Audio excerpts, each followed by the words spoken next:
শুভেচ্ছা আমন্ত্রণ দুপুরে বাংলাদেশের আয়োজনে। শুরুতেই জানিয়ে দেব শিরোনামগুলো। শুরু হলো প্রার্থিতা ফিরে পাওয়ার লড়াই। মনোনয়ন বাতিলের বিরুদ্ধে আপিল করা যাবে শুক্রবার পর্যন্ত। সবার সহযোগিতায় সুষ্ঠু নির্বাচন সম্ভব বললেন CSC. It will all be over. ইনশাআল্লাহ আমরা এখনো কনভিন্সড যে আমরা একদম একটা ফেয়ার এন্ড ক্রেডিবল ইলেকশন ইনশাআল্লাহ দিতে পারবো। জামায়াত ইস্যুতে অস্বস্তি কাটছে না এনসিপিতে। নতুন রাজনৈতিক বন্দোবস্তের লড়াইয়ে নেই তরুণদের দল। দোলাচল থাকলেও জোটের পক্ষে অধিকাংশ সদস্য। কিছু সদস্যদের পদত্যাগের কারণে একটা সাময়িক অস্বস্তি তৈরি হয়েছে, অস্বীকার করা যাবে না, কিন্তু সেটা আমরা সেটেল করার চেষ্টা করছি। জুলাই অভ্যুত্থানে নিহত আরও ৮ জনের পরিচয় ডিএনএ প্রোফাইলিং এর মাধ্যমে শনাক্ত।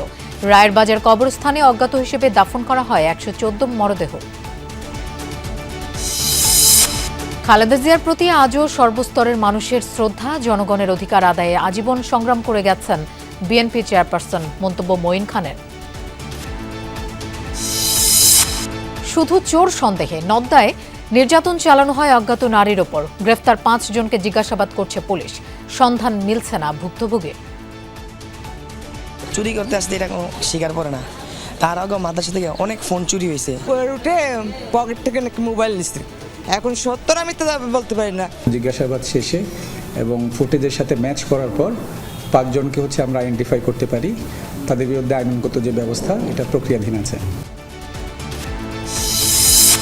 সঞ্চয়পত্রে মুনাফা কমানোর সিদ্ধান্ত থেকে সরে এলো সরকার। মেয়াদের শেষ ভাগে অপ্রিয় সিদ্ধান্ত এড়ানোর কৌশল। সুদ হার বৈষম্যমূলক।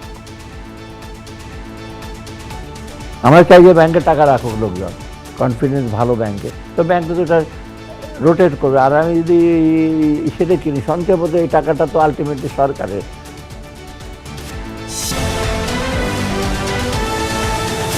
দেখছিলেন শিরোনামগুলো। এছাড়াও দেশ বিদেশের আরো খবর নিয়ে দুপুরের বাংলাদেশে আপনাদের সঙ্গে থাকছি আমি মৌসুমী আহমেদ লোপা। ত্রয়োদশ জাতীয় সংসদ নির্বাচনে প্রার্থিতা বাতিলের বিরুদ্ধে আজ থেকে শুরু হলো আপিল কার্যক্রম।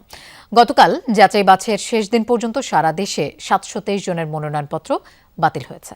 সকালে আপিল কার্যক্রম পরিদর্শনে নির্বাচন কমিশনে আসেন প্রধান নির্বাচন কমিশনার এম নাসির উদ্দিন। এ সময় তিনি বলেন, পরিবেশ ভালো আছে, সবার সহযোগিতায় এবার অবাধ ও সুষ্ঠু নির্বাচন করতে পারবে ইসি। এর আগে রোববার বিকেল ৫টায় শেষ হয় ত্রয়োদশ জাতীয় সংসদ নির্বাচনের মনোনয়নপত্র যাচাই বাছাই। এরপর ১,৮৪২টি মনোনয়নপত্র বৈধ হয়েছে বলে জানানো হয়। আপিলের জন্য আগারগাঁওয়ের নির্বাচন ভবনে অঞ্চলভিত্তিক 10টি বুথ স্থাপন করা হয়েছে। ৯ জানুয়ারি বিকেল ৫টা পর্যন্ত প্রার্থী, ব্যাংক বা আর্থিক প্রতিষ্ঠান, সরকারি সেবাদানকারী প্রতিষ্ঠান বা প্রার্থীর লিখিতভাবে ক্ষমতাপ্রাপ্ত কেউ ইসিতে আপিল করতে পারবেন। মনোনয়নপত্র গ্রহণ বা বাতিল আদেশের বিরুদ্ধে দাখিলকৃত আপিল নির্বাচন কমিশন আগামী ১০ জানুয়ারি থেকে ১৮ জানুয়ারির মধ্যে নিষ্পত্তি করবে। আমার বিরুদ্ধে কোনো মামলাও নাই, আমার বিরুদ্ধে কোনো ঋণ খেলাপিও নাই। অন্যান্য যেসব কারণে বাতিল হয় এদের কোনো কারণ নেই, শুধু ফর্মটা কেন ফিল আপ হলো না এটাই আমার অপরাধ। জেলা রিটার্নিং অফিসার অবশ্যই সকলের সাথে সমতার সুষম বন্টন করবে। আমাদেরকে বৈষম্য করা হয়েছে, এই জন্য আমরা আবার আপিল করতে এসেছি। যখন নমিনেশন ফাইল করে অনেক লোক গিয়ে হাজির হয়, রিটার্নিং অফিসারের ওখানে অনেক একটু ভিড় হয়, কিন্তু it will all be over. ইনশাল্লাহ আমরা এখনো কনভিন্সড যে আমরা একদম একটা ফেয়ার এন্ড ক্রেডিবল ইলেকশন ইনশাল্লাহ দিতে পারবো। দর্শক, এ বিষয়ে আমরা আরো জানবো। নির্বাচন কমিশনে আছেন আমাদের সহকর্মী তানভীর মৌসুম, আমরা তার কাছে যাচ্ছি। তানভীর, কেমন চলছে আপিল কার্যক্রম?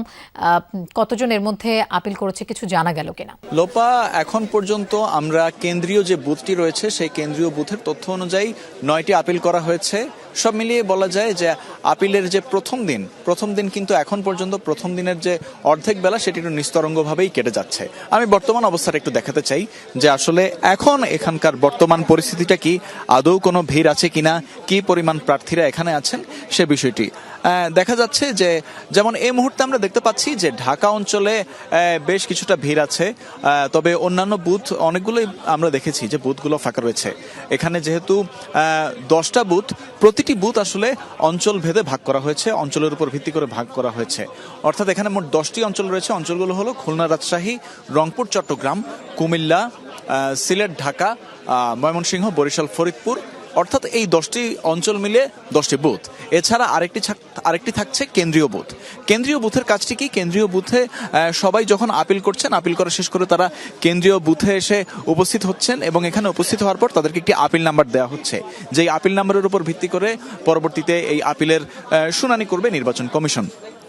এর মধ্যে সকালবেলা একবার বুথ পরিদর্শনে এসেছিলেন প্রধান নির্বাচন কমিশনার এম নাসির উদ্দিন, এবং এরপর কিছুক্ষণ আগে পরিদর্শন করে গেছেন নির্বাচন কমিশনের সিনিয়র সচিব আক্তার আহমেদ। তিনি বলেছেন, এই বিষয়গুলো নিয়েই বলেছেন যে যেহেতু 4 দিন ধরে আপিল হবে, আপিলের সময় রয়েছে, সেহেতু এই 4 দিনে আসলে কি কি অভিযোগ আসে সেগুলো আসুক, এবং সেই অভিযোগগুলোকে আমলে নিয়ে সেই অভিযোগগুলো আসলে নির্বাচন কমিশন শুনবে। সেই অভিযোগগুলোর ব্যাপারে তারা আসলে যথাযথ পরীক্ষা নিরীক্ষা চালাবে, সেই অভিযোগের সত্যতা কতটুকু সেটি তারা নিশ্চিত করবে। এবং এই বিষয়গুলো নিয়েই সাংবাদিকদের তরফ থেকে প্রশ্ন ছিল যে অনেক প্রার্থী কিন্তু অভিযোগ করেছেন স্বচ্ছতা নেই নির্বাচনে, বা নির্বাচন কমিশনের সদিচ্ছার অভাব, ইচ্ছাকৃত হয়রানি, এই ধরনের বিভিন্ন অভিযোগ তারা করেন সাংবাদিকদের কাছে।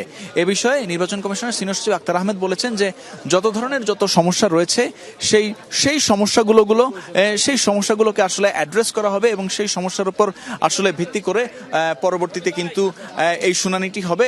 অর্থাৎ এখন পর্যন্ত এই 4 দিন, যে 4 দিন আসলে আপিল করা হবে, সেই আপিলগুলোতে কি কি অভিযোগ আসছে না আসছে সেটা আসলে মনোযোগের সাথেই খতিয়ে দেখবে নির্বাচন কমিশন। লোপা। তানভীর, আপনাকে ধন্যবাদ আমাদের সাথে যোগ দেবার। মানিকগঞ্জের রিটার্নিং কর্মকর্তার কার্যালয়ে স্বতন্ত্র প্রার্থী আতাউর রহমান আতা হেনস্থার ঘটনায় এখনো ব্যবস্থা নেয়নি প্রশাসন। হেনস্থার ঘটনায় জেলা রিটার্নিং কর্মকর্তার কাছে লিখিত অভিযোগ দিয়েছেন ওই প্রার্থী। রোববার দুপুরে জেলা প্রশাসক ও জেলা রিটার্নিং কর্মকর্তার কার্যালয়ের সম্মেলন কক্ষে মনোনয়নপত্র যাচাই বাছাই শেষে তাকে হেনস্থা করা হয়। এই ঘটনার ভিডিও সামাজিক যোগাযোগ মাধ্যমে ছড়িয়ে পড়লে আলোচনা সমালোচনার তৈরি হয়। ভিডিওতে দেখা যায় তা আতাউর রহমান আতাকে ধাক্কা দিয়ে কক্ষ থেকে বের করে দেওয়া হচ্ছে। প্রত্যক্ষদর্শীরা জানান, বিএনপির বহিষ্কৃত নেতা মানিকগঞ্জ 3 আসনের স্বতন্ত্র প্রার্থী আতাউর রহমান আতার মনোনয়ন অবৈধ ঘোষণা করেন রিটার্নিং কর্মকর্তা নাজমুন আরা সুলতানা। একই সময় বিএনপি মনোনীত প্রার্থী আফরোজা খানম রিতার মনোনয়ন বৈধ ঘোষণা করা হয়। এ বিষয়ে আপত্তি জানান আতা, বিপরীতে তাকে থামিয়ে দেন রিটার্নিং কর্মকর্তা। পরে সম্মেলন কক্ষ থেকে আতাকে বিএনপি প্রার্থী রিতার সমর্থকরা বের করে দেন। তবে বিএনপির কর্মী সমর্থকদের অভিযোগ, আতা আপত্তিকর মন্তব্য করায় তাকে বের করে দেওয়া হয়েছে। জামায়াতে ইসলামী ও জাতীয় নাগরিক পার্টির 12 দলীয় জোট গঠন করার পর পদত্যাগ করেছেন বেশ কয়েকজন এনসিপি নেতা। কারণ হিসেবে কেউ কেউ জামায়াতের সাথে জোটবদ্ধ হওয়ার কথা বলছেন। তারা মনে করেন নতুন রাজনৈতিক বন্দোবস্ত তৈরির লড়াইয়ে এখন আর এনসিপি নেই, এটা বুঝতে পেরেই দল থেকে সরে আসা। এদিকে দলের যুগ্ম আহ্বায়ক সারওয়ার তুষার জানান, পদত্যাগের কারণে দলের ভেতরে কিছুটা দোলাচল থাকলেও অধিকাংশই রয়েছে জোটের পক্ষে। বিস্তারিত লামিয়া তিথি রিপোর্ট। 28 ফেব্রুয়ারি আত্মপ্রকাশ ঘটে 24 জুলাই অভ্যুত্থানে নেতৃত্ব দেয়া তরুণদের দল জাতীয় নাগরিক পার্টি এনসিপির। দলের নেতৃত্বে নাহিদ ইসলাম, সঙ্গী হিসেবে সম্মুখ সারিতে আছেন জুলাই আন্দোলনের অনেক পরিচিত মুখ। 10 ডিসেম্বর ত্রয়োদশ জাতীয় সংসদ নির্বাচনের জন্য 125 আসনে প্রার্থী ঘোষণা করে এনসিপি। বলা হয় নির্বাচনে এককভাবে প্রার্থী দেওয়া হবে 300 আসনে। ডিসেম্বরের দ্বিতীয় সপ্তাহেই এবি পার্টি ও রাষ্ট্র সংস্কার আন্দোলনের সাথে জোট করে এনসিপি। আমরা অবশ্যই 300 আসনে প্রার্থী দিব। 2 সপ্তাহের মাথায় জামায়াতে ইসলামের সাথে নির্বাচনী জোট গড়ে নতুন করে আলোচনায় দলটি। এনসিপি এটা আমাদের একটি মজবুত নির্বাচনী সমঝোতা। এরপরই দলের ভেতরে এ নিয়ে মতপার্থক্য দৃশ্যমান হতে থাকে। সিদ্ধান্ত পুনর্বিবেচনায় আহ্বান জানান 30 নেতা। জামায়াত জোটের সিদ্ধান্তে অটল থাকায় পদত্যাগের হিড়িকও শুরু হয়। দল ছাড়ে কেন্দ্রীয় আহ্বায়ক কমিটি ও তৃণমূলের অন্তত 1.5 ডজন নেতা। এরই মধ্যে স্বতন্ত্রভাবে নির্বাচনে লড়াইয়ের ঘোষণাও দিয়েছেন কেউ কেউ। কয়েকজন আবার নিজেকে গুটিয়ে নিয়েছেন রাজনীতি থেকে। নতুন একটি রাজনৈতিক বন্দোবস্ত, বৈষম্যহীন রাজনৈতিক ব্যবস্থার লড়াইয়ে এনসিপি আর নেই। সেই মুহূর্তে আমরা আমাদের লড়াইকে ত্যাগ না করে এনসিপিকে ত্যাগ করেছি, পার্টিকে ত্যাগ করেছি। আমরা আমাদের লড়াইটা কিন্তু ঠিকই চালিয়ে যাচ্ছি এবং চালিয়ে যাব। যে কারণে আমরা মনে করেছি যে এনসিপি আসলে এই লড়াইয়ে এখন আর নেই। পুরনো রাজনৈতিক দলগুলোর সাথে একটি আপোষ সভায় গিয়েছে, যেখানে আপোষ সভার শর্তগুলো যথেষ্ট আত্মমর্যাদা হানিকর বলে আমাদের কাছে মনে হয়েছে। এনসিপি আসলে জুলাইয়ের যে শক্তি, জুলাই কেন্দ্রিক রাজনৈতিক মেরুকরণে আসলে তারা ব্যর্থ হয়েছে। যে এই ব্যর্থতা হওয়ার কারণে তারা দুর্বল হয়েছে এবং সেই পুরনো রাজনৈতিক যে এস্টাবলিশমেন্ট, এখানে তাদেরকে নানান পর্যায়ে নানানভাবে আসলে আপোষের আশ্রয় নিতে হচ্ছে, যা নাকি আসলে জুলাইয়ের যেই আকাঙ্ক্ষা সেই আকাঙ্ক্ষার সাথে সাংঘর্ষিক।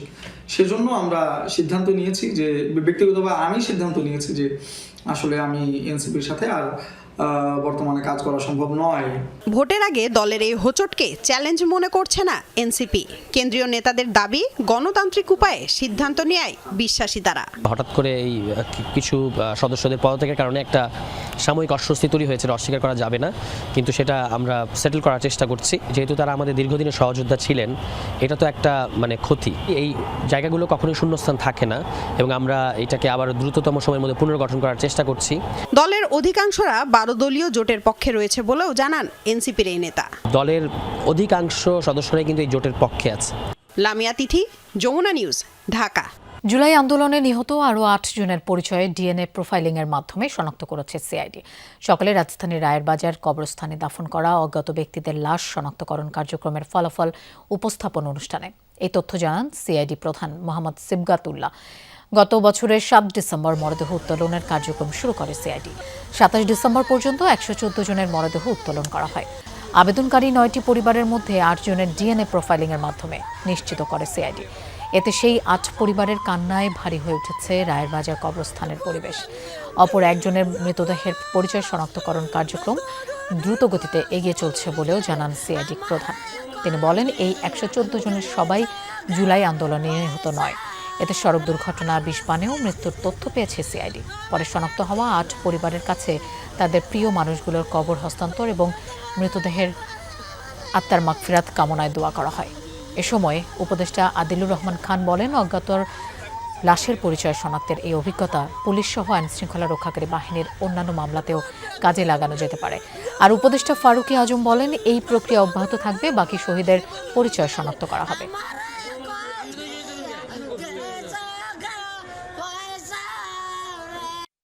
আমার রাশনে গেল, শুয়েলো গেল, আমি কারণে তার আজ জানতে পারছি যে আমার ভাইয়ের কবর কোনটা, আমার ভাইয়ের শেষ আশ্রয়স্থলের জায়গাটা আমরা আজ জানতে পারছি। এজন্য আমি ইন্টারিম সরকারকে ধন্যবাদ দেব। 9টি আবেদন পেয়েছিলাম এ পর্যন্ত, তারা তাদের আত্মীয় স্যাম্পল আমাদেরকে দিয়েছিল। আল্লাহর হাজার শুকুর যে আমরা 8 জনকেই পরিচিতিটি শনাক্ত করতে পেরেছি। এই কঠিন কাজটি সম্পন্ন করতে দেশি বিদেশি বিশেষজ্ঞ এবং আন্তর্জাতিক মানদণ্ড অনুসরণ করা হয়েছে। জীবন দিয়ে খালেদা জিয়া প্রমাণ করেছেন, দেশ ও গণতন্ত্রের স্বার্থই ছিল তার কাছে সর্বাগ্রে। এমন মন্তব্য করে বিএনপির স্থায়ী কমিটির সদস্য ডক্টর আব্দুল মঈন খান বলেন, বন্দুক নয়, খালেদা জিয়ার শক্তি ছিল জনগণ। সকালে নেতাকর্মীদের নিয়ে রাজধানীর শেরেবাংলা নগরে জিয়াউর রহমান ও খালেদা জিয়ার সমাধিতে শ্রদ্ধা নিবেদনের পর এসব কথা বলেন তিনি। এদিকে জিয়ার সমাধিতে কর্মজীবী দলের শ্রদ্ধা জানানো শেষে বিএনপির ভাইস চেয়ারম্যান শামসুজ্জামান দুদু বলেন, খালেদা জিয়ার মৃত্যুতে আওয়ামী লীগেরও দায় রয়েছে। জনগণ ঐক্যবদ্ধ থাকলে আসন্ন জাতীয় নির্বাচনে কোনো বাধাই কাজে আসবে না বলেও মন্তব্য করেন তিনি। অভিযোগ করেন, নানা জায়গায় পরিকল্পিতভাবে বিশৃঙ্খলা সৃষ্টি করা হচ্ছে। একটি অবাধ ও সুষ্ঠু নির্বাচন নিশ্চিত করতে সবাইকে ঐক্যবদ্ধ থাকার আহ্বান জানান তিনি। যিনি তার জীবন দিয়ে প্রমাণ করেছেন যে দেশের স্বার্থ এবং গণতন্ত্রের স্বার্থ সেটাই ছিল তার জন্য সর্বাগ্রে, যেখানে তার নিজের জীবনকে তিনি তুচ্ছ করেছিলেন এই মানুষের অধিকার প্রতিষ্ঠার জন্য। আগামী দিনে নির্বাচনকে সফল করা শুধু না, রাষ্ট্র পরিচালনার জন্য যে ইস্তাহার এবং পদক্ষেপ, সেগুলো খুব অল্প সময়ের মধ্যে আপনাদের সামনে আমরা হাজির করব। খালেদা জিয়ার রুহের মাগফিরাত কামনায় শোক সভা দোয়া মাহফিলের আয়োজন করা হয়েছে রাউজানের গহিরায়। চট্টগ্রাম 6 আসনে বাংলাদেশ জাতীয়তাবাদী দল মনোনীত প্রার্থী গোলাম আকবর খন্দকারের বাসভবনের মাঠে এই শোক সভা ও দোয়া মাহফিল হয়। এতে উপস্থিত ছিলেন রাউজান উপজেলা বিএনপির সভাপতি অধ্যাপক জসিমউদ্দিন চৌধুরী। প্রধান বক্তা হিসেবে ছিলেন ইউথ ভয়েস অব বাংলাদেশের চেয়ারম্যান ও চট্টগ্রাম জেলা আইনশৃঙ্খলা কমিটির সদস্য ব্যারিস্টার তারেক আকবর খন্দকার। শোকসভা ও মিলাদ মাহফিলে কয়েক হাজার নেতাকর্মী ও সর্বস্তরের মানুষ অংশগ্রহণ করেন। অনুষ্ঠানের শেষে দোয়া মোনাজাত ও অসহায় দরিদ্র মানুষের জন্য খাবার বিতরণ করা হয়। চোর সন্দেহে খুঁটিতে বেঁধে এক নারীকে নির্যাতনের ঘটনায় 5 জনকে গ্রেফতার করেছে পুলিশ। শুক্রবার ভোরে গুলশানের নর্দা এলাকায় ঘটনাটি ঘটে। সামাজিক যোগাযোগ মাধ্যমে ভিডিও ছড়িয়ে পড়লে এ নিয়ে বাড়ে উদ্বেগ। পুলিশ জানিয়েছে দোষীদের বিরুদ্ধে এরই মধ্যে নেওয়া হয়েছে আইনি ব্যবস্থা। আনুমানিক 25 থেকে 30 বছর বয়সী একজন নারীকে দুহাত বেঁধে মাথায় পানি ঢেলে দেওয়ার ভিডিও সামাজিক যোগাযোগ মাধ্যমে ভাইরাল হলে নেটিজেনদের মাঝে বাড়তে থাকে অস্বস্তি। ঘটনাটি 2রা জানুয়ারি গুলশানের নর্দা এলাকার। এই সেই পোস্ট যেখানে বাধা হয়েছিল ওই নারীকে চোর সন্দেহে। জানা যায় ওদিন খুব সকালে ওই নারী এসেছিলেন এই এলাকার মার্কাজুত তালিম আল ইসলামী ঢাকা এই মাদ্রাসাটিতে।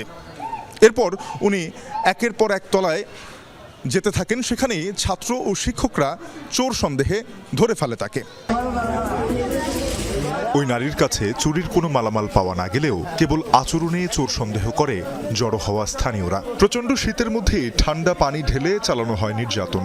বিপুল উৎসাহে সেই নির্যাতন ভিডিও ধারণ করতে দেখা যায় কয়েকজনকে। মাদ্রাসার শিক্ষার্থীদের দাবি ওই নারী এলাকার কেউ নন। কেন এখানে এসেছিলেন সে সম্পর্কে তার বক্তব্য স্পষ্ট নয়, বলেনি নিজের নাম পরিচয়। এতেই বাড়ে সন্দেহ। মহিলাকে যত বলছে কি জন্য আসতে, মহিলায় চুরি করতে আসতে এটা কোনো স্বীকার করে না। তার আগে মাদ্রাসা থেকে অনেক ফোন চুরি হয়েছে। উঠে সে একদম 6 তলা পর্যন্ত চলে গেছে। পরে হঠাৎ করে ছাত্ররা দৌড়ান দিছে আর সে 4র্থ তলায় এসে একটা কামরার ভিতরে ঢুকে গেছে। পরে যখন সবাই দেখেছে এটা মহিলা, এখন তাকে তো কিছু করা যেতে পারছে না, যার কারণে সবাই নিচ্ছে তাকে নামিয়ে এসে সবাই তাকে বেঁধে একটু পানি মেরে দিচ্ছে।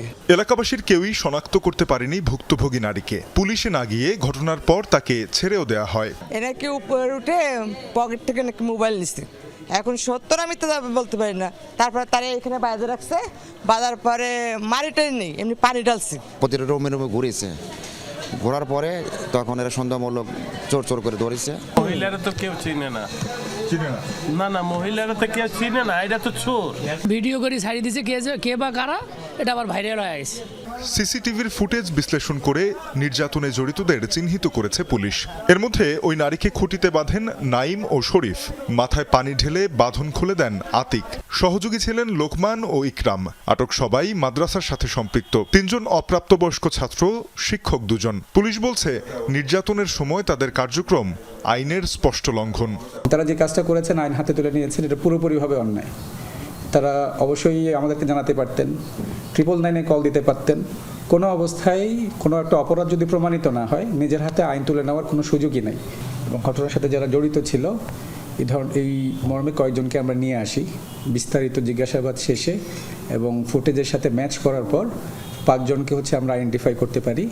তাদের বিরুদ্ধে আইনগত যে ব্যবস্থা, এটা প্রক্রিয়াধীন আছে। এই ঘটনায় দ্রুত বিচার সম্পন্ন হবে ম্যাজিস্ট্রেট আদালতে। ঘটনার পর থেকে নিরুদ্দেশ ভুক্তভোগী নারীকে খুঁজছে পুলিশ। তানজিম শাফিন, যমুনা নিউজ, ঢাকা। দেশ কিভাবে চলবে তা ঠিক করতেই গণভোট। যারাই ক্ষমতায় যাবেন তাদের সীমা বেঁধে দেবেন নাগরিকরা। গণভোটে হ্যাঁ জয়যুক্ত হলে আগামী 50 বছরে শেখ হাসিনার ফ্যাসিস্ট তৈরি হবে না বলে মন্তব্য করেছেন প্রধান উপদেষ্টার বিশেষ সহকারী আলী রিয়াজ। দুপুরে আসন্ন জাতীয় সংসদ নির্বাচনে গণভোট বিষয়ে জনসচেতনতা সৃষ্টির লক্ষ্যে আলেম ওলামা ও ইসলামিক ফাউন্ডেশন আয়োজিত এক কর্মশালায় এসব কথা বলেন তিনি। 54 বছর ধরে আদালত কার্যকারিতা হারিয়েছে। এ কারণেই গণভোটের প্রয়োজন দেখা দিয়েছে বলে মন্তব্য করেন আলী রিয়াজ। আরও বলেন, প্রধানমন্ত্রী চাইলেই তার ইচ্ছে মতো নির্বাচন কমিশন গঠন করবে, এমনটা যাতে না হয় সেজন্যই গণভোট। লোকটা সৎ কিনা, মানুষটা আমাদের সাথে ছিল কিনা, আগামীতে সকলে মিলে ঠিক করি দেশটা কিভাবে চলবে, কে চালাবে সেটা, ওইটার জন্য জাতীয় সংসদ। আমরা 5 বছরের জন্য কাউকে ঠিক করে দেব। কিছু স্বাভাবিক থাকলে 5 বছর পরে আবার নির্বাচন হবে সংসদে, কিন্তু প্রতি 5 বছরে গণভোট হবে না। গণভোটের কোনো প্রার্থী নাই। গণভোট হচ্ছে এমন এক নির্বাচন যেখানে আগামী দিনগুলোতে দেশ চালানোর পথ পদ্ধতিটা আপনি বলে দেবেন। 12 ফেব্রুয়ারি জাতীয় সংসদ নির্বাচন ও একই দিনে গণভোটের ঘোষিত তফসিলের বৈধতা চ্যালেঞ্জ করে রিট দায়ের করা হয়েছে হাইকোর্টে। সোমবার সুপ্রিম কোর্টের আইনজীবী অ্যাডভোকেট ইউনুস আলী আকন্দ এই রিট দায়ের করেন। রিটে প্রধান নির্বাচন কমিশনার সহ সংশ্লিষ্টদের বিবাদী করা হয়েছে। চলতি সপ্তাহে বিচারপতি আহমেদ সোহেল ও বিচারপতি ফাতেমা আনোয়ারের হাইকোর্ট বেঞ্চে রিট আবেদনটির উপর শুনানি হতে পারে বলে জানান রিটকারী। আইনজীবী ইউনুস আলী আকন্দ বলেন, অন্তর্বর্তীকালীন সরকারের কথা সংবিধানে কোথাও উল্লেখ নেই, তাই এই সরকারের অধীনে কোনো নির্বাচন হতে পারে না। এখনও তত্ত্বাবধায়ক সরকার গঠন করে তার অধীনে নির্বাচন হতে পারে বলে দাবি করেন তিনি। অন্তর্বর্তী সরকারের অধীনে নির্বাচন কেন অবৈধ নয় তা জানতে চেয়েও রুল জারি আবেদন করা হয়েছে। উচ্চ আদালতের সিদ্ধান্ত মোতাবেক এটি তত্ত্বাবধায়ক সরকারের মাধ্যমে নির্বাচন এখনও করতে পারে এবং তত্ত্বাবধায়ক সরকার এখনও গঠন করতে পারে, কিন্তু অন্তর্বর্তীকালীন সরকার কোনো অবস্থাতেই কোনো আইনেই নাই নির্বাচন পরিচালনা করা। নির্বাচন করতেছে, গণভোট করতেছে অন্তর্বর্তীকালীন সরকার, কোনো আইন নেই। আগের জায়গায় ফিরে আসছে সঞ্চয়পত্রের সুদ হার। সাধারণ মানুষের কথা চিন্তা করে মুনাফায় লাগাম টানেনি অর্থ মন্ত্রণালয়। মেয়াদের শেষ সময়ে এসে অজনপ্রিয় এমন সিদ্ধান্ত নেবার ঝুঁকি নেয়নি সরকার। যমুনা টেলিভিশনের সঙ্গে একান্ত সাক্ষাৎকারে অর্থ উপদেষ্টা জানান, সামাজিক নিরাপত্তামূলক কর্মসূচির অংশ হিসেবেই সুদ হার কর্তন থেকে এই পিছুটান। গেল মঙ্গলবার সঞ্চয়পত্রের সুদ হার 1% বেশি কমিয়ে প্রজ্ঞাপন দেয় অর্থ মন্ত্রণালয়ের অভ্যন্তরীণ সম্পদ বিভাগ। মুনাফার হার অন্য সব মাধ্যম থেকে বেশি, তাই সঞ্চয়পত্রেই দেশের বড় সংখ্যক মানুষের তৈরি হয়েছে নির্ভরতা। ব্যাংক, পুঁজিবাজার, বন্ড, এনজিও সহ নানা উৎসের চেয়ে বিনিয়োগের নিরাপদ মাধ্যম সঞ্চয়পত্র। এ কারণে নানা শ্রেণী পেশার মানুষের সঞ্চয়পত্রেই আগ্রহ। তবে 2 দফায় সঞ্চয়পত্রের মুনাফার হার কমিয়ে দেয় অন্তর্বর্তী সরকার। সবশেষ 30 ডিসেম্বর সুদ হার কমিয়ে প্রজ্ঞাপন জারি করে অর্থ মন্ত্রণালয়। এমন সিদ্ধান্তে বিনিয়োগকারীদের মধ্যে তৈরি হয় অসন্তোষ। শেষ পর্যন্ত মুনাফা কমানোর সিদ্ধান্ত থেকে সরে এসেছে সরকার। আমি কমিয়েছিলাম যে আর্থিক বিবেচনা করে, যে ট্রেজারি বিল মানে আর্থিক শৃঙ্খলাটাকে আমি বলছি যে এটা কমানো ভালো, কারণ একটাতে কেন বেশি দিতে যাব। কারণ আবার যখন ওই দিকটা চিন্তা করলাম যে এটা সোশ্যাল সিকিউরিটি, সোশ্যাল প্রোটেকশন, তখন বাংলাদেশ একটা আলাদা পিকুলিয়ারিটি, যেটা অন্যখানে কিন্তু ডিপেন্ড করে। অতএব সেটা করে আমি আজকেই ডিসিশন দিয়েছি যে ওটাকে আমি অ্যাজ ইট ইজ রাখবো। প্রজ্ঞাপন অনুযায়ী সঞ্চয়পত্রে সর্বোচ্চ মুনাফার হার করা হয় 10.59 ভাগ, আর সর্বনিম্ন মুনাফার হার হতো 8.74 ভাগ। অর্থাৎ এই সিদ্ধান্ত কার্যকর থাকলে 1 লাখ টাকা বিনিয়োগে মুনাফা কমত 110 টাকা। অর্থ উপদেষ্টা জানান, সঞ্চয়পত্রের তুলনায় সব মাধ্যমেই সুদ হার কম, এটি বৈষম্য তৈরি করে। আমাদের bond rate, treasury bond rate কমে গেছে, সুদের হার, এবং অন্য অন্য ব্যাংকের সুদের হার কমে গেছে। হঠাৎ করে আমরা যদি 11-12 করি, যেটা সঞ্চয়পত্র কেনে লোকজন, অতএব এটা ডিস্টর্টেড ইস্যু হয়ে যায়। তখন সব টাকা ব্যাংকে না গিয়ে ওদিকে চলে যাবে। আমরা চাই যে ব্যাংকে টাকা রাখুক লোকজন, কনফিডেন্স ভালো ব্যাংকে, তো ব্যাংক তো এটা রোটেট করবে। আর আমি যদি সেটা কিনি সঞ্চয়পত্রে, এই টাকাটা তো আলটিমেটলি সরকারের জন্য। অতএব এখন অনেক রকম চিন্তা ভাবনা করে আমি আবার রিসেন্টলি রিভিউ করে দেখছি। 2025 সালের জুলাই মাসে সঞ্চয়পত্রের সুদ হার 1 দফা কমিয়ে নির্ধারণ করে সরকার। সার্কুলার যাবে, আজকেই চলে যাবে সঞ্চয়পত্র। রিমন রহমান, যমুনা নিউজ, ঢাকা। অর্থনৈতিক প্রবৃদ্ধিকে গতিশীল এবং বিদেশি বিনিয়োগকারীদের আস্থা বাড়াতে বড় পদক্ষেপ নিয়েছে সরকার। বিচারিক দীর্ঘসূত্রতা কাটিয়ে দ্রুততম সময়ে বাণিজ্যিক বিরোধ নিষ্পত্তিতে গঠন করা হচ্ছে বাণিজ্যিক আদালত। বিশেষায়িত আদালতে মাত্র 90 দিনের মধ্যে শেষ করতে হবে বিচার প্রক্রিয়া। বাংলাদেশের অর্থনৈতিক অগ্রযাত্রায় বড় বাধা ছিল বাণিজ্যিক মামলার দীর্ঘসূত্রতা। এতদিন দেশে বাণিজ্যিক বিরোধ নিষ্পত্তির জন্য আলাদা কোনো ব্যবস্থা ছিল না। ফলে ছোট ব্যবসায়িক বিরোধ মেটাতেও বছরের পর বছর আদালত পাড়ায় ঘুরতে হতো ব্যবসায়ীদের। এতে একদিকে যেমন সময় নষ্ট হতো, অন্যদিকে ব্যবসার মূলধন আটকে যেত। এবার সেই জট খুলতে এবং ইজ অফ ডুইং বিজনেস সূচকে আমূল পরিবর্তন আনতে জারি হলো বাণিজ্যিক আদালত অধ্যাদেশ 2026। এই আদালতে মামলার নিষ্পত্তি হবে দ্রুত, নির্দিষ্ট সময়সীমার মধ্যে শুনানি শেষ করার বাধ্যবাধকতা থাকায় বিনিয়োগকারীদের সময় বাঁচবে। উদ্যোক্তাদের মাঝেও তৈরি হবে বিনিয়োগের আস্থা। জেলা পর্যায়ে বাণিজ্যিক আদালতের সংখ্যা আরও বাড়ানো গেলে তৃণমূলের উদ্যোক্তারাও সুফল পাবেন, এমনটাই ভাবছেন সংশ্লিষ্টরা। প্রবলেমগুলি হইতো, এগুলি রিজলভের কোনো জায়গা ছিল না। They don't know where to go, কোথায় যাব, কার কাছে যাব, কোনো প্লেস ছিল না। এখন ধরেন কোর্টটা হতে এখন ওখানে যেতে পারতেছে, এবং আমরা আশা করি ওইটা কোর্টের মাধ্যমে সমাধান হলে ব্যবসায়ীরা সেটা সুফল পাবে। সহযোগীকরণ করে দেন ব্যবসায়ীরা, কিন্তু যারা এখানে কয়জন আছে, গুটি কয়েক নাইলে অসাধু ব্যবসায়ী আছে, শতকরা আমি বলবো 95% মানুষ চায় তার ব্যবসাকে পরিধিকে বেড়ে গভর্নমেন্টের সাথে সহ অবস্থানে যেমনকি ব্যবসাটাকে পরিধিকে বাড়াইতে পারে। সংক্ষুব্ধ পক্ষের জন্য হাইকোর্টে থাকছে বিশেষ বাণিজ্যিক আপিল বেঞ্চ। পুরো প্রক্রিয়াকে আধুনিক করতে যুক্ত হয়েছে ই-ফাইলিং ও ভার্চুয়াল শুনানি। এমনকি মামলা দায়েরের আগেই বিরোধ মেটানোর জন্য রাখা হয়েছে বাধ্যতামূলক পি-সুইট মেডিটেশন। বাণিজ্যিক আদালত যেটা সৃষ্টি হবে সেটা একটা উপায় বের করে দিতে পারে যে আমাদের দেশের বাণিজ্যিক বিরোধগুলো তাড়াতাড়ি শেষ হওয়ার ক্ষেত্রে, এবং সেই ক্ষেত্রে বিদেশি যে ইনভেস্টর আছে তাদেরকে উদ্বুদ্ধ করা এবং অ্যাট্রাক্ট করার ক্ষেত্রে এটা পজিটিভ একটা ইম্প্যাক্ট রাখবে বলে আমি আশা করি। কিভাবে বিচার কার্য হবে এবং শুনানির দিনের পরে 90 দিনের ভিতরেই মীমাংসা করতে হবে। আর প্রত্যেকটা ইন্টেরিয়াম অর্ডারের এগেনস্টে আপনার উচ্চ আদালতে যাওয়া যাবে না, এই একটা ক্লজ দিয়েছে, ভালো করেছে। কারণ আমাদের দেশে মামলার দীর্ঘসূত্রিতা আসলে এটি একটা হতাশার জায়গা।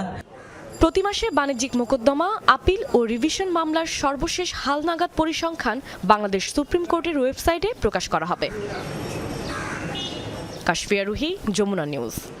নিবিড় পরিচর্যা আর আধুনিক কৃষি পদ্ধতিতে বিদেশি ফল চাষে দৃষ্টান্ত গড়েছেন রাজবাড়ীর আপন 3 ভাই। রামকান্তপুর ইউনিয়নের 10 একর মিশ্র ফল বাগানে এবার কমলার ফলনে বেশ লাভবান হয়েছেন তারা। প্রতিটি গাছে ধরেছে গড়ে 20 কেজির বেশি ফল। বাগানের প্রায় প্রতিটি গাছেই ঝুলছে রসালো সুস্বাদু ফল কমলা। এই মিশ্র ফল বাগানটির মালিক 3 ভাই। করোনাকালীন বিকল্প আয়ের উৎস হিসেবে রাজবাড়ীর রামকান্তপুরে প্রায় 10 একর জমিতে কমলা সহ বিভিন্ন ফল চাষ শুরু করেন তারা। অনলাইনেই বাগান গড়ার প্রাথমিক তথ্য শিখেছেন তারা। চাষ থেকে শুরু করে পরিচর্যার যাবতীয় কাজ নিজেরাই করে থাকেন। সেই বাগানে এখন প্রতিটি গাছেই প্রায় 20 কেজির বেশি ফল ধরে। বিষমুক্ত এবং সুস্বাদু হওয়াতে বাগান থেকেই সরাসরি বিক্রি হয়ে যায়। গড়ে বছরে তাদের লাভ থাকে 5 থেকে 6 লাখ টাকার মতো। বাজারে যে ফলটা আমরা মূলত পাই ওইটাতে ফরমালিন থাকে, আর এই ফলটা আমরা গাছ থেকে সরাসরি তুলে নিয়ে খাইতে পারতেছি, একদম ন্যাচারাল। ফলগুলি আমরা কিনি, ফলগুলি খুবই সুস্বাদু ও কোনো মেডিসিন ব্যবহার করে না। আমি যে সেদিনও নিয়েছিলাম 5 কেজি, যে আজকে নিতে আইছি 10 কেজি। শুধু ফলন নয়, এখন নিজস্ব উপায়ে উৎপাদন করছেন কমলা, মালটা এবং আঙ্গুরের চারাও, যা জেলা সহ দেশের বিভিন্ন স্থানে বিক্রি হচ্ছে। 3 ভাই একটা সিদ্ধান্ত নিলাম যে ফলের বাগান করব। তা আমরা খুব দ্রুত পরিষ্কার করে এটা ফলের বাগান করছে 5 বছর যাবত। তা এর ভিতরে 1 বছর পরেই ফল আসছে, 4 বছর যাবত ভালো দিন ভালো ফল আসতেছে। বর্তমান কমলাটাই হারভেস্ট করতেছি। মালটা কিছুদিন আগে থেকে শুরু করছিলাম, এখন সামান্য পরিমাণ আছে। এখন কমলার ফুল সিজন, কমলা এখন ব্যাপক বিক্রি করতে। উপজেলা কৃষি অফিসার বলছেন দিন দিন জেলায় মিশ্র ফল বাগানের চাষ বৃদ্ধি পাচ্ছে। বাগানীরা ফল চাষে আগ্রহী হলে যেমন বেকারত্ব কমবে, ঠিক তেমনি পূরণ হবে পুষ্টির চাহিদাও। বিভিন্ন উদ্যোক্তা এই পেশাতে সম্পৃক্ত হয়, তাহলে আমাদের বেকারত্ব লাঘব হবে এবং ফলের যে পুষ্টি চাহিদা সেটি আমাদের পূরণ হবে। এখানে মিশ্র ফল বাগান, এখানে বিভিন্ন পদের ফল বাগান আছে। এখন বর্তমান যে মৌসুমে এখন মালটা এবং কমলা আছে। রাজবাড়ী সদর উপজেলার 15টির মতো বড় মিশ্র ফল বাগান রয়েছে। রাবেয়া স্মৃতি, যমুনা নিউজ। তীব্র ঠান্ডায় ক্ষতির মুখে পড়েছে দিনাজপুরের হাকিমপুর উপজেলার বোরো ধানের বীজতলা। টানা কয়েকদিন ধরে সূর্যের আলো না থাকায় বিবর্ণ হয়ে পচন ধরতে শুরু করেছে সদ্য রোপণ করা চারাগুলোতে। নানা ওষুধ প্রয়োগ করেও কোনো লাভ হয়নি। এতে আসন্ন মৌসুমে বড় উৎপাদন নিয়ে শঙ্কায় পড়েছেন চাষিরা। বেশ কিছুদিন ধরে তীব্র শীতের কবলে দেশ, এর বিরূপ প্রভাব পড়েছে কৃষিতে। টানা কয়েকদিন ধরে সূর্যের দেখা না মেলায় দিনাজপুরের হিলিতে নষ্ট হচ্ছে বোরো ধানের বীজতলা। কিছুদিন পরেই শুরু হবে বোরো রোপণ। সে লক্ষ্যে বীজতলা তৈরি করেছিলেন কৃষক, কিন্তু বেশিরভাগ চারা হয়ে পড়েছে বিবর্ণ। বালাইনাশক প্রয়োগ করেও মিলছে না সুফল।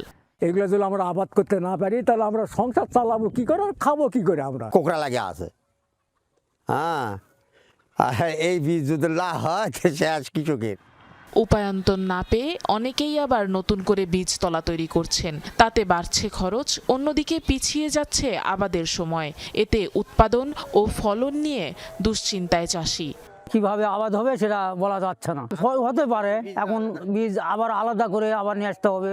কিভাবে কি হবে না হবে সেই উপর মালিক জানে, আমরা কিভাবে জমি গাড়বো সেই চিন্তা তো করতেছি। কুয়াশা ও ঠান্ডা থেকে বীজতলা রক্ষায় স্বচ্ছ পলিথিন দিয়ে ঢেকে রাখা ও ছত্রাকনাশক স্প্রে করার পরামর্শ দিয়েছে কৃষি বিভাগ।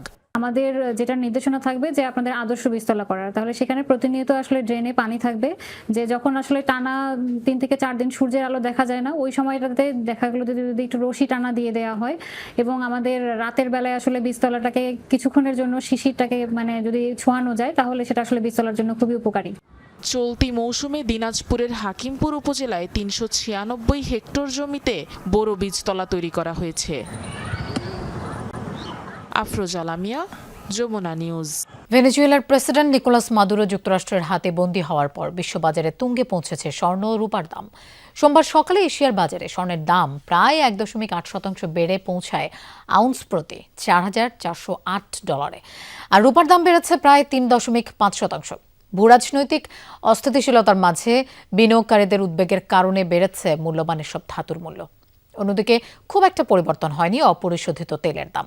শুরুর দিকে ওঠানামা থাকলেও কিছুক্ষণের মধ্যে কিছুটা দাম কমে আসে। ভেনেজুয়েলায় মার্কিন হস্তক্ষেপের তেল সরবরাহে প্রভাব ফেলবে কিনা তা নিয়ে শঙ্কায় ছিলেন বিনিয়োগকারীরা, তবে বাস্তবতা ছিল বেশ ভিন্ন। এছাড়া এশিয়ার শেয়ার বাজারের সূচকগুলোর বেশিরভাগই ছিল ঊর্ধ্বমুখী। এশিয়া প্রশান্ত মহাসাগরীয় অঞ্চলের শেয়ার বাজারেও ছিল একই চিত্র।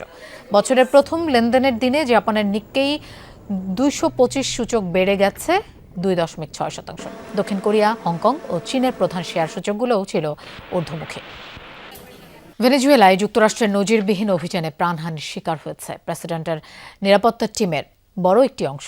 নিকোলাস মাদুরোকে বাঁচাতে গিয়ে নিহত হয়েছে কিউবার অন্তত 32 জন নাগরিক। এই তথ্য নিশ্চিত করেছে হাভানা। কিউবার নাগরিকদের মৃত্যু ঘটনা স্বীকার করলেও এর পক্ষে সাফাই গাইলেন ডোনাল্ড ট্রাম্প। মার্কিন প্রেসিডেন্টের দাবি, মাদুরোর সুরক্ষায় বডিগার্ড হিসেবে কাজ করছিলেন ওই কিউবানরা, যা কোনো ভালো কাজ নয়। কেবল সামরিক ঘাঁটি নয়, ভেনেজুয়েলায় যুক্তরাষ্ট্রের অতর্কিত আক্রমণের টার্গেট হয়েছিল বেসামরিক স্থাপনাও। হতাহতের সংখ্যা নিয়ে কোনো দেশই স্পষ্ট কিছু জানায়নি, তবে একাধিক সূত্রের বরাতে 40 জনের মৃত্যুর খবর জানিয়েছিল মার্কিন গণমাধ্যম। হামলার 2 দিন পর ভেনেজুয়েলার প্রতিরক্ষামন্ত্রী ভ্লাদিমির পাদ্রিনো জানালেন, মাদুরোর নিরাপত্তা রক্ষীদের বড় একটি অংশ প্রাণ হারিয়েছে মার্কিন অভিযানে। অভিযোগ করেন, ঠান্ডা মাথায় পরিকল্পিতভাবে হত্যা করা হয়েছে তাদের সেনা ও বেসামরিকদের। ঠান্ডা মাথায় সুপরিকল্পিতভাবে আমাদের নিরাপত্তা টিমের বড় একটি অংশকে সেনাদের এবং নিরীহ বেসামরিকদেরও হত্যা করা হয়েছে। ভেনেজুয়েলায় শুক্রবারের ওই হামলায় নিহতদের মধ্যে 32 জন কিউবার নাগরিক ছিলেন বলে নিশ্চিত করেছে হাভানা। মিত্র ভেনেজুয়েলা সরকারের অনুরোধে দেশটিতে মিশনে গিয়েছিলেন তারা। নিহত নাগরিকদের প্রতি শ্রদ্ধা জানিয়ে সামাজিক মাধ্যমে পোস্ট দিয়েছেন কিউবার প্রেসিডেন্ট মিগুয়েল দিয়াজ ক্যানেল। 2 দিনের রাষ্ট্রীয় শোক ঘোষণা করা হয়েছে দেশটিতে। বন্ধুরাষ্ট্র ভেনেজুয়েলায় যুক্তরাষ্ট্রের সন্ত্রাসী হামলায় 32 জন কিউবান প্রাণ হারিয়েছেন। রেভলিউশনারি আর্মড ফোর্সেসের পক্ষ হয়ে মিশনে ছিলেন তারা। আমাদের বীরেরা সাহস ও সম্মানের সাথে তাদের দায়িত্ব পালন করেছেন। সাহসী প্রতিরোধ, সরাসরি লড়াই কিংবা বোমার আঘাতে মৃত্যু হয়েছে তাদের। কিউবার নাগরিকদের মৃত্যুর খবর স্বীকার করেছেন ডোনাল্ড ট্রাম্পও, তবে মার্কিন বাহিনীর কেউ ক্ষয়ক্ষতির শিকার হননি বলেও দাবি করেন। যদিও 6 মার্কিন সেনা আহতের খবর জানিয়েছেন একাধিক কর্মকর্তা। অনেক কিউবানের মৃত্যু হয়েছে, অনেক। তারা বডিগার্ড ছিলেন। আমাদের দিকে কোনো প্রাণহানি হয়নি। তাকে বাঁচাতে গিয়ে অনেক কিউবান প্রাণ হারিয়েছে। মাদুরোর নিরাপত্তায় কাজ করছিলেন, সেটা তো খুব ভালো কাজ নয়। ঐতিহাসিকভাবেই ভেনেজুয়েলার ঘনিষ্ঠ মিত্র কিউবা। বহু বছর ধরেই কারাকাসের সেনা ও পুলিশ বাহিনী পাঠিয়ে অভিযানে সহায়তা করে Havana. Dorothy Tustin, Jamuna news.